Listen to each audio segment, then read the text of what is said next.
सभी लोगों को नमस्कार। ये मसला बहुत गंभीर है और मैंने कोशिश की थी दोपहर में कि इस पर एक लाइव बातचीत करूंगा, लेकिन संयोगवश नेटवर्क ठीक नहीं रहा और वो बात संदर्भहीन रह गई, क्योंकि वो जितनी आधी अधूरी बातचीत थी उसके बाद उसको वीडियो को रखने का कोई मतलब नहीं था। लेकिन मेरा मूल यही है कि अनामिका शुक्ला का जो मसला है, कस्तूरबा गांधी बालिका विद्यालय में एक साथ 9 जिलों में कितनी जगह पर काम करते हुए और बाद में पता चला कि अनामिका शुक्ला को तो नौकरी ही आज तक नहीं मिली है, दूसरे उनके नाम पर उनके डॉक्यूमेंट का, कागज का इस्तेमाल करके, प्रमाण पत्रों का प्रयोग करके और वो नौकरी कर रहे हैं और वो भ्रष्टाचार चल रहा है।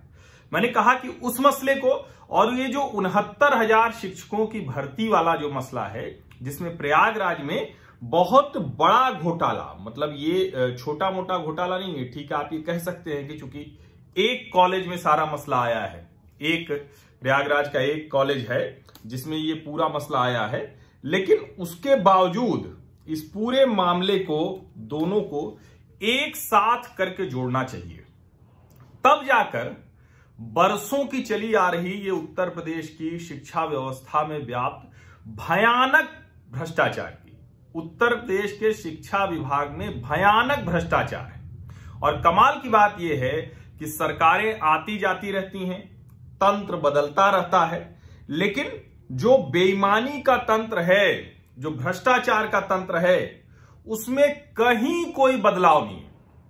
और इसका खामियाजा उत्तर प्रदेश में जो तैयारी करने वाले छात्र हैं वो भुगतते हैं, इसका खामियाजा वो बच्चे भुगतते हैं जो इस तरह के पढ़े हुए शिक्षकों से, जिनको शिक्षा लेनी पड़ती है, ऐसे शिक्षकों से।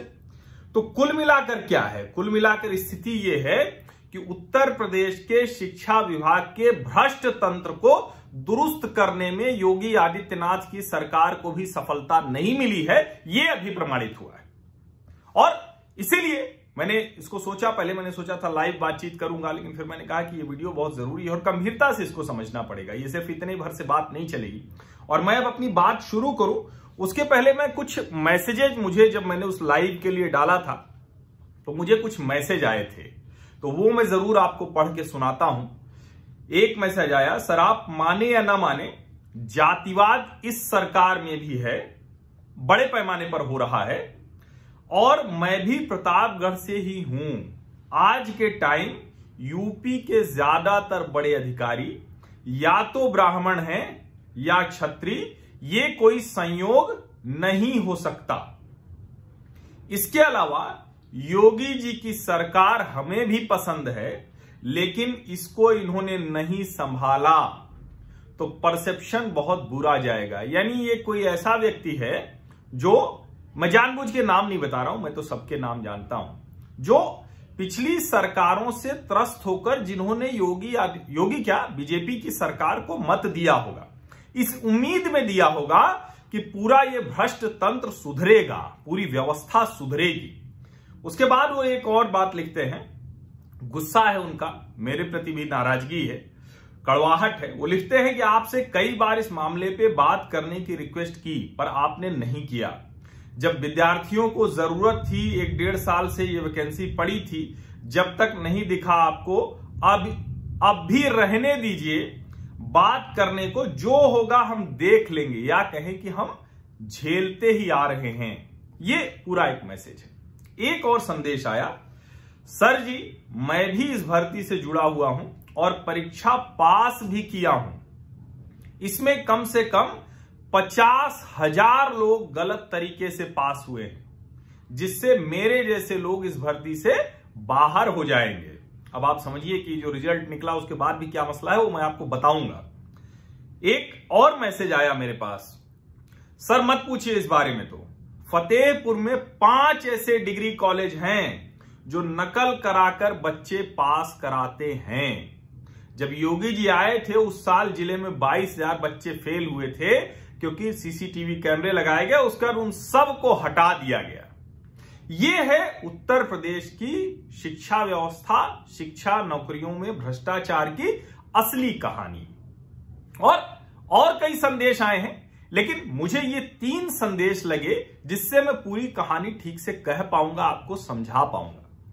अब आप इसको ये समझिए कि पूरी कहानी है क्या। मैं उसको एक बार आपको समझा देता हूं, क्योंकि ये समझना बहुत जरूरी है। ये इसको ऐसे समझेंगे अभी खबर के लिहाज से तो मैं भी समझ नहीं सका जब तक पूरी कहानी नहीं समझी। और मैंने अपने कई मित्रों से बात की, कई राजनीतिक लोगों से बात की, कुछ एक वकीलों से बात की, और एक मित्र ने ही बहुत विस्तार से पूरी प्रक्रिया इतनी समझने में मेरी आसानी की। खबरें देखी, कई अखबारों ने बड़ी अच्छी रिपोर्टिंग की है। मैंने देखा कि प्रयागराज के लगभग सभी अखबारों ने अच्छी रिपोर्टिंग की है। मैं देख रहा हूं कि हिंदुस्तान अखबार ने भी लगातार इसकी रिपोर्टिंग की है, और उसके जो वहां के रेजिडेंट एडिटर हैं राजकुमार सिंह, उन्होंने भी लगातार इसको डाला हुआ है कि भर्ती परीक्षाओं में एक ही सवाल के अलग अलग जवाब, क्यों न हो विवाद। टीईटी 2019 एवं 69,000 भर्ती परीक्षा में पूछे एक ही सवाल के जवाब अलग अलग हैं, ये सब इन्होंने लिखा है। अब सबसे पहले ये कि कई लोगों ने मुझसे कहा, और साल 1.5 साल से मैं क्यों इस पर बात नहीं कर रहा था, उसके पीछे मूल वजह ये थी कि चूंकि मामला अदालत में था और कोई भी ये मेरे पास नहीं कह रहा था। ये भ्रष्टाचार की बात तब लोगों ने की जब ये भर्ती प्रक्रिया होके और रिजल्ट आ गया, तब मेरे पास कई मैसेजेज आए और लोगों ने नाराजगी जताई। मैंने कई लोगों से बात की तो ज्यादातर लोग इस पक्ष के नहीं थे कि ऐसा कोई बड़ा, कोई संस्थागत बहुत बड़ा भ्रष्टाचार हुआ और जिसमें सरकार लिप्त है, ऐसा नहीं है। कुछ जगहों पर कुछ लोगों ने ये कोशिश की है, और मैं आपको बताऊं, मैं अब इसलिए ये बात कर दे रहा हूं कि अब वो जीवित नहीं है। जब हम लोग इलाहाबाद विश्वविद्यालय में पढ़ते थे तो एक छात्र नेता हुआ करते थे सोमेश श्रीवास्तव, और बड़े तेज तर्रार नेता थे, और कभी वो मुझे ध्यान में नहीं आता कि चुनाव जीते हों। और एक समय में वो ऐसी प्रतियोगी परीक्षाओं के ढेर सारे जो नेक्सस होते थे उसके प्रमुख थे। और एक बार मैं भी एक साथी के साथ उनके हॉलैंड हॉल छात्रावास के कमरे पर गया था सुबह सुबह, जिसमें एक परीक्षा का पेपर आउट कराने की बात थी। हालांकि हम जिनके साथ गए थे न तो उनको पेपर मिला न कुछ हुआ। उस वक्त तो 5,000 रुपए उस पेपर के मांग रहे थे। 90 के दशक की बात है, मेरे ख्याल से 95 की बात हुई, 95 की। तो ये लगातार इलाहाबाद में, प्रयागराज में ऐसा रैकेट काम करता है, ऐसे नेटवर्क काम करते हैं।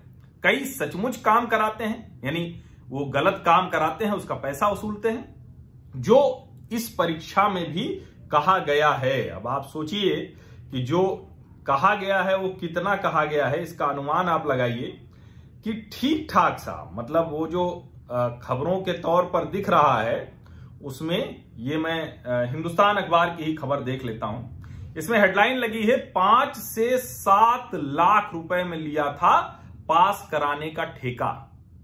अब इस सब पर मैं आऊंगा, लेकिन सबसे पहले अब समझ लेते हैं कि ये पूरा मसला क्या है। वीडियो थोड़ा बड़ा होगा, लेकिन ध्यान से पूरा सुनेंगे तब आप बात समझ पाएंगे। और फिर मैं ये भी बताऊंगा क्यों मैं कस्तूरबा गांधी विद्यालय के भ्रष्टाचार, जिसमें बेचारी अनामिका शुक्ला को तो नौकरी भी नहीं मिली, उसका नाम खूब बदनाम हो गया, और जल्दी से अनामिका शुक्ला, सतीश द्विवेदी, योगी आदित्यनाथ सरकार, ये सब जोड़ के बढ़िया हेडलाइन भी लोगों को मिली।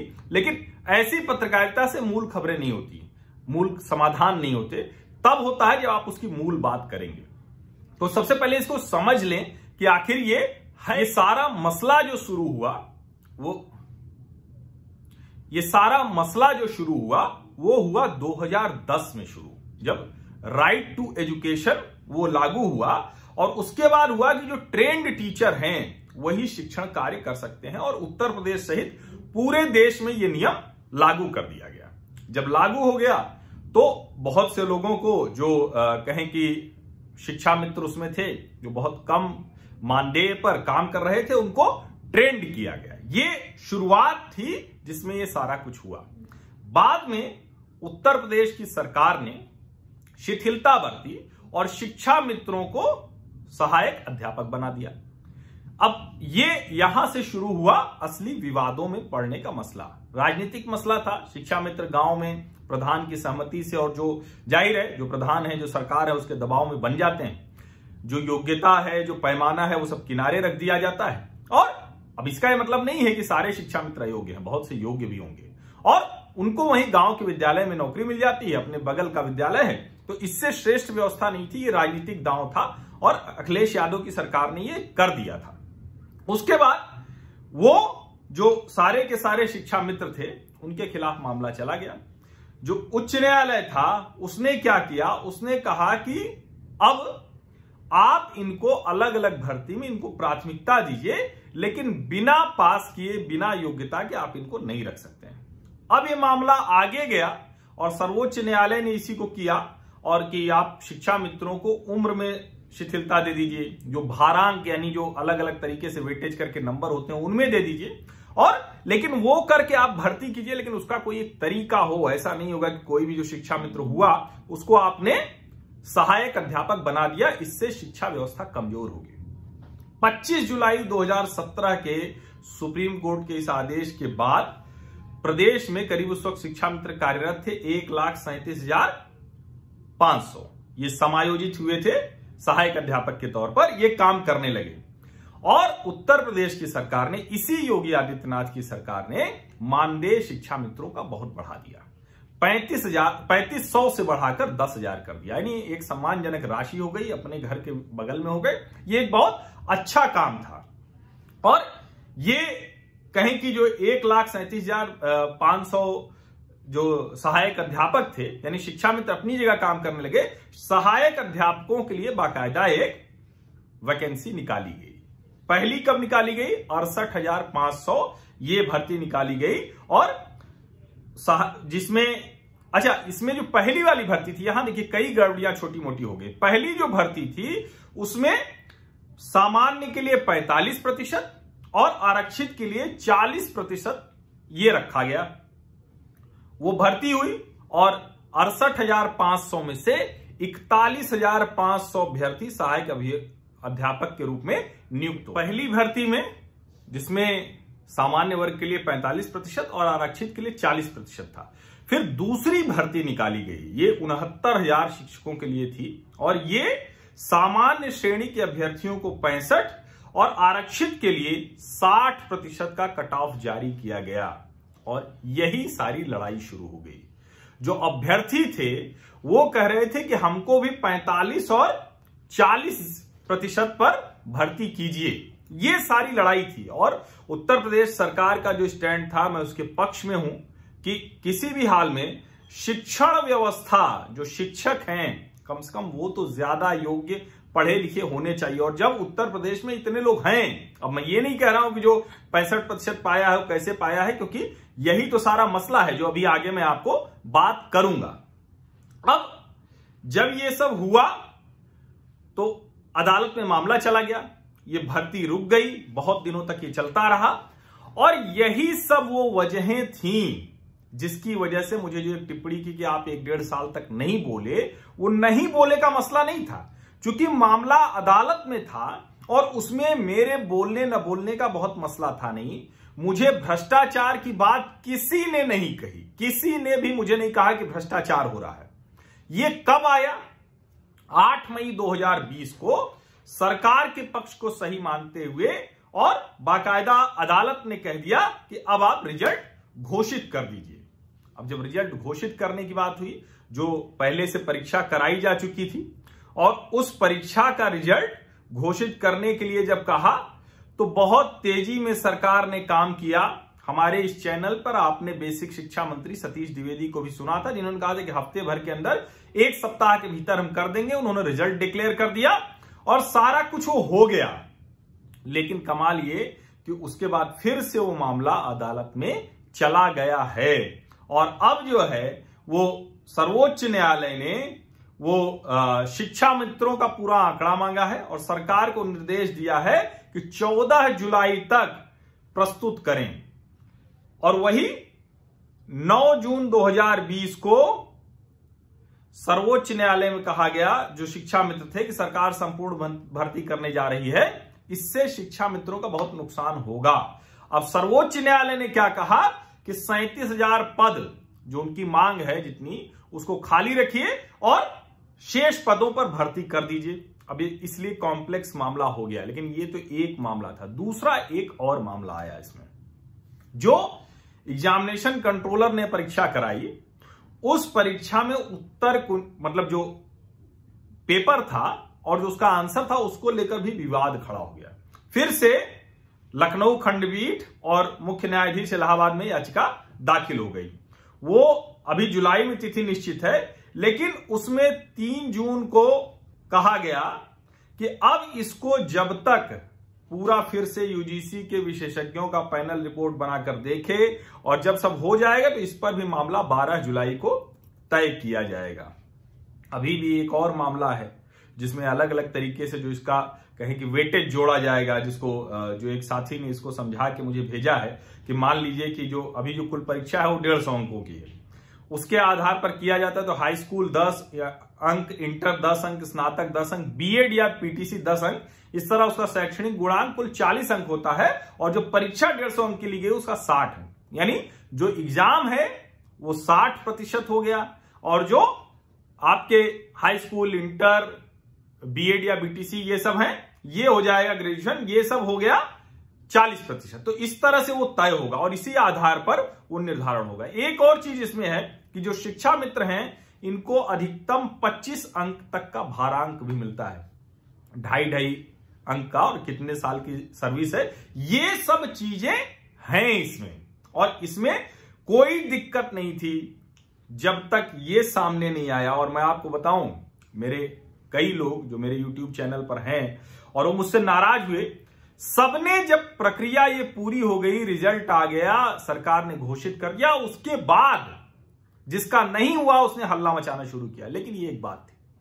दूसरी बात है जिसकी वजह से मैंने इतनी पूरी कहानी आपको सुनाई, दूसरी बात यह है कि सचमुच उत्तर प्रदेश सरकार भ्रष्ट तंत्र का कुछ नहीं कर पाई और उसकी नीयत ठीक थी, उसकी कोशिश ठीक थी, 69,000 शिक्षकों को मौका देने की बात ठीक थी। इस समय में ये मौका बहुत बड़ी बात थी है, लेकिन वो भ्रष्ट तंत्र को ठीक नहीं कर पाई और जो एग्जाम हुआ था उसमें भयानक भ्रष्टाचार की खबरें हैं, भयानक भ्रष्टाचार की।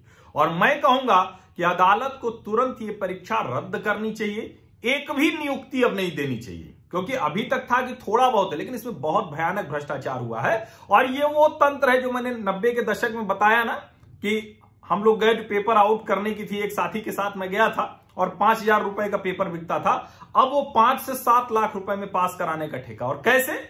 विद्यालय हैं और मैं ऐसे विद्यालयों को, अब देखिए यहां मामला अलग अलग है, सबका अपना विद्यालय है, बेसिक शिक्षा कराएगा, कुछ भी कराएगा। अब इसमें मंत्री कितना इन्वॉल्व होगा, मुख्यमंत्री कितना इन्वॉल्व होगा, इस पर सवाल खड़ा होगा। लेकिन सवाल तो उन्हीं से पूछा जाएगा, बेसिक शिक्षा मंत्री से पूछा जाएगा, मुख्यमंत्री से पूछा जाएगा और उन्होंने इन अधिकारियों पर क्या कार्रवाई की।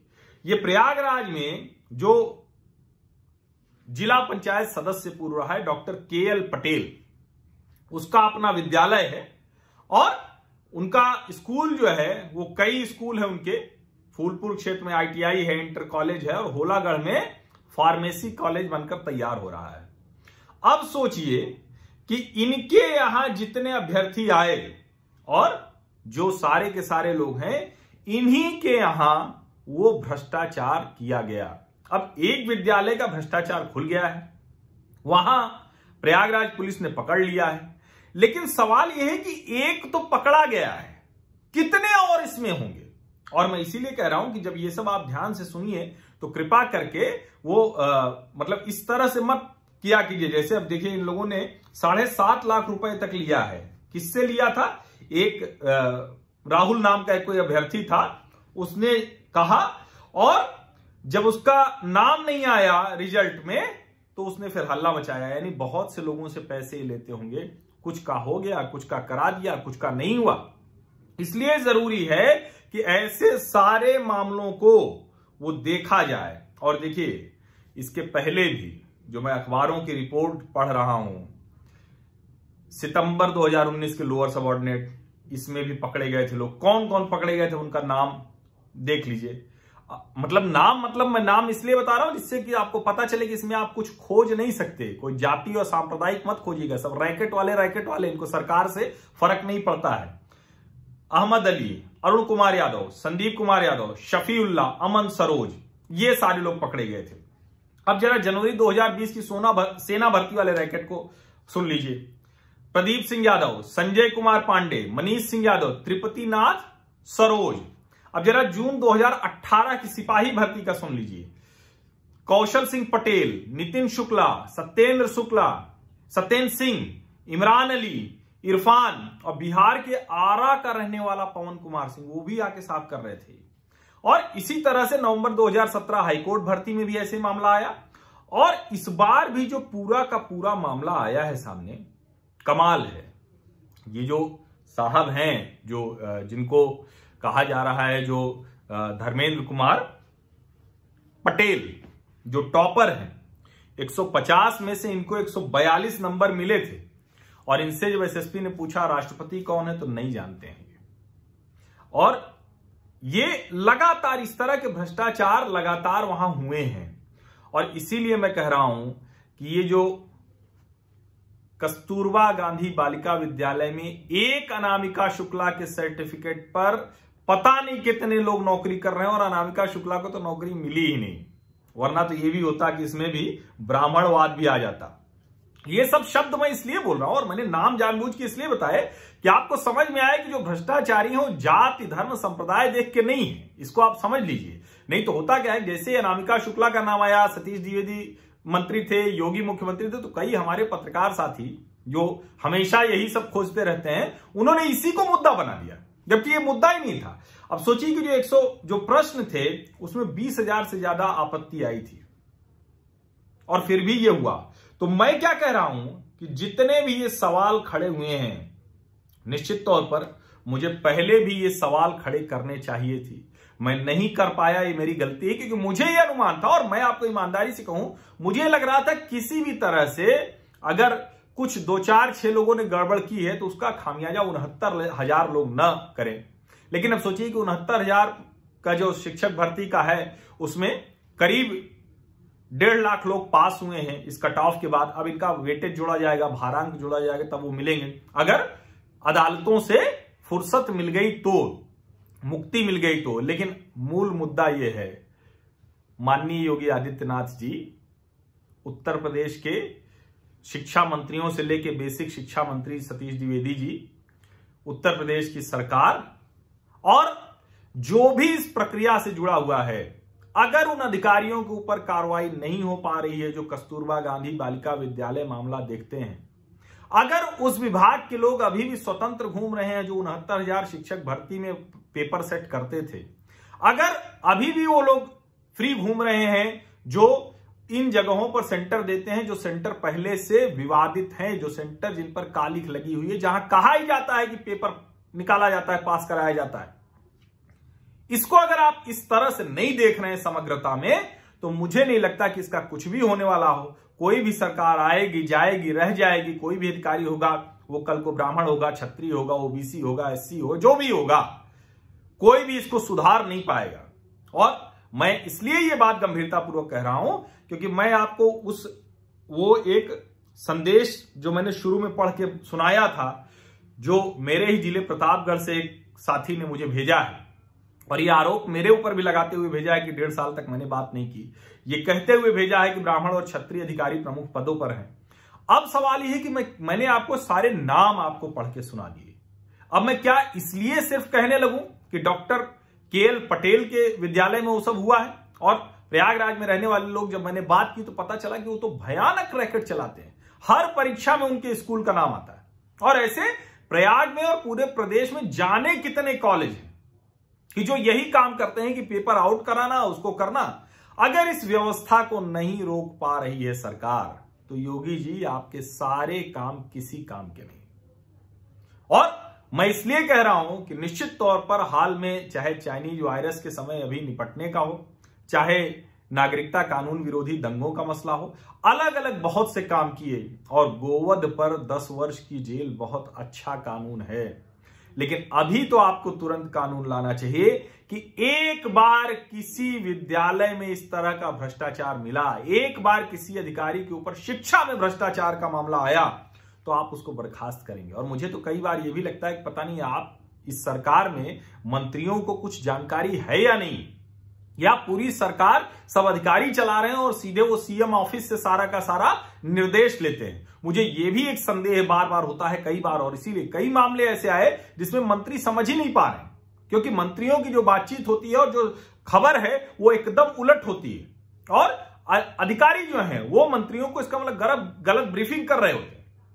ये बहुत सी चीजें हैं जिस पर ध्यान देने की जरूरत है। मैं बार बार कह रहा हूं, ये इसलिए मैंने इस पर इतने विस्तार से चर्चा की क्योंकि मैं अच्छा हुआ कि लाइव कनेक्शन उस वक्त टूट गया, शायद वो पूरी बात हो भी नहीं पाती, इसीलिए मैंने विस्तार से चर्चा की। और अब मैं बहुत स्पष्ट कहता हूं कि बहुत जरूरी है कि ये पूरी जो 1.5 लाख के लगभग नियुक्तियां हैं वो पूरी हों, अच्छे योग्य लोग मिलें, लेकिन एक बार फिर से सब हटाकर और जल्दी में 20 दिन के अंदर, 1 महीने के अंदर पूरी नियुक्ति प्रक्रिया करके नए सिरे से परीक्षा कराकर, और वो जितना नुकसान हुआ है उसको आप जोड़ सकते हैं, उम्र में ही तो देना होगा और क्या देना होगा, इतना ही तो जरूरी है। वो सब करके मुझे लगता है कि इस पूरी प्रक्रिया को नए सिरे से कराना चाहिए। अगर ऐसा नहीं होगा तो हजारों विद्यार्थियों का हक मारा जाएगा, और वो सिर्फ उनका हक नहीं मारा जाएगा, उत्तर प्रदेश के बच्चों का जो भविष्य है, जो बुनियाद है, उनको चौपट करने का काम योगी जी आप करेंगे। ये इतना सा मेरा निवेदन है। बहुत बहुत धन्यवाद। और आप लोगों ने धैर्य से इतनी लंबी चर्चा सुनी, इतनी बड़ी बात सुनी, जो लोग सुन पाएंगे पूरा, उन सभी को बहुत बहुत धन्यवाद। क्योंकि ऐसे मसले पर सिर्फ एकदम चिल्ला दे, किसी को गाली दे दे, वही सुनते हैं और उससे तो बात बनती नहीं, उससे तो असली अपराधी भाग ही जाते हैं। ये पूरा जो तंत्र है डॉक्टर KL पटेल से लेकर कस्तूरबा गांधी बालिका विद्यालय तक, एक कागज कई लोगों की करने, और ये उसको पूरा दुरुस्त करना पड़ेगा।